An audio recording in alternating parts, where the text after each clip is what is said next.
നേമം മണ്ഡലത്തിന്റെ സ്ഥാനാർത്ഥി CPM-ന്റെ സ്ഥാനാർത്ഥിയായ മന്ത്രി ശിവൻകുട്ടിജി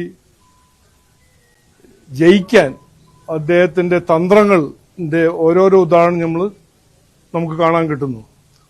ഒന്ന്, രാജീവ് എന്ന പേര് ഉള്ള ഒരു CPM branch സെക്രട്ടറിനെ independent സ്ഥാനാർത്ഥിയാക്കുന്നു.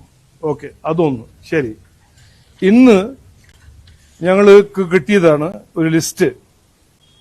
Details of staff posted to assist the Election Commission Returning Officer. ഈ ലിസ്റ്റില് ഒരു 100 പേരുണ്ട്.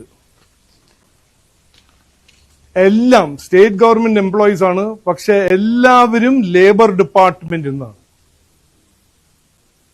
ഇതാണ് ഇവരെ പേടി. 10 കൊല്ലം ഭരിച്ചു, എല്ലാം ശരിയാവുമെന്ന് വാഗ്ദാനം കൊടുത്ത് എലക്ഷൻ വരുമ്പോ ജയിക്കാൻ ഇതാണ് അവരുടെ തന്ത്രം. ഒന്നും ചെയ്തിട്ടില്ല, ഒന്നും ചെയ്യാൻ താല്പര്യമില്ല. അപ്പോൾ എങ്ങനെയാണ് എലക്ഷൻ ജയിക്കുക?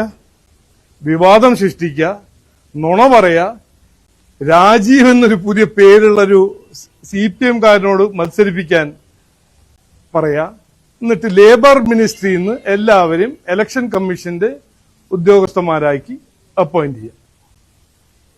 അല്ല, ഞാൻ വിചാരിച്ചു കോൺഗ്രസ് ആണ് ഏറ്റവും നാണമില്ലാത്തൊരു പാർട്ടി. ഇനിയിപ്പോ അതിൽ കോമ്പറ്റീഷൻ കൊടുക്കുന്നത് ശിവൻകുട്ടിജി ആണെന്നാണ് ഇതിൽ നിന്ന് മനസ്സിലാക്കുന്നത്.